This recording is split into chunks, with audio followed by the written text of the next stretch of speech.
Dua ka motorsiklo na aksidente sa Dalanon. Si Daryl Marie Sarmiento nakatutok exclusive.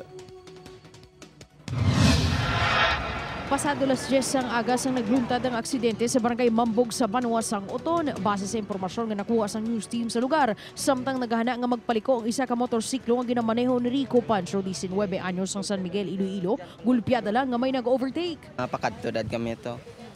Tigaring niya, grabe overtake ya. Wala, kapin mo overtake siya, wala pa siya nagbusina bala. Ginkilalang driver sang isa ka motorsiklo nga si Rex Vergara, 38 anyos, tumandok sa New Lucena, Iloilo.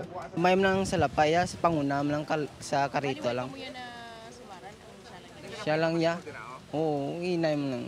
Nakaangkon sang samad sa nagkalailain nga bahin sang iya sini nga lawas ang driver nga si Rex kag naghabok ba ng iya sini na tuong nga tiil kag nagreklamo sang palanakit sa iya sini nga siko. May gamay naman nga gasgas sa iya sini nga lawas ang angkas ni Rico nga si Hazel Patrocinio. Sa pagpang-usisa sang news team, wala sa mga dokumento nga may maipresentar ang magtimbang nga bahin kag wala man sang signal ang motorsiklo nga ginamaneho ni Rico. Upod kay Hans Desierto, Daryl Marie Sarmiento, One Western Visayas. Pilason ang driver sa motorsiklo ang ginkilala kay Benedicto Alvarez sa makabunggo sa isa ka multicab sa Diversion Road, Mandurriao kagabi. Base sa inisyal nga pagpangusisa sang kapulisan, nakibot na lang ang driver sa multicab nga nagbunggo na sa iya ang motorsiklo nga napasuni madasig ang dalagan. Inapatian nakainom ang biktima sa matabo ang aksidente. Gilayon naman nga ginatagan sang pagbulong sang katapos sang ICER si Alvarez. Sa distrito sang Arevalo, motorsiklo nga nag-overtake sa ginasundan nga salakyan. Nasagaid ang isa ka tricycle. Dua pilason. Si John Sala nakatutok exclusive.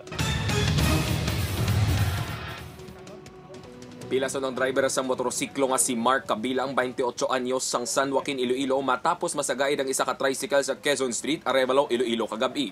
Si Mark Len ay nagamit na nakainom sa napakagto ni sa area sing Mulo sa mupakagto sa area sing Mulo no. Si Mark Len si Anthony Arco niya pakagto sa Arevalo Plaza. Napilasan man ang driver sang tricycle nga si Anthony Arco, 46 anyos, residente sang San Jose, Arevalo, Iloilo. Padulong na kuntani si kabilang sa distrito sang Molo. Samtang nagapauli naman sa puluyan nila sa Arevalo si Arco sang matabo ang aksidente. Nag-overtake siya may sa auto, tapos ang front sang motor nga na-disgrasya, may auto man nga babae gadala. Ging inagaw yung overtake, so nasalakaya ang manubila sang sang tricycle. Gilayon niya nagresponde ang mga katapo sang Iloilo City Emergency Responders para mabulong ang mga napilasan. Upod kay Sidilo Rinduque, John Sala, One Western Visayas.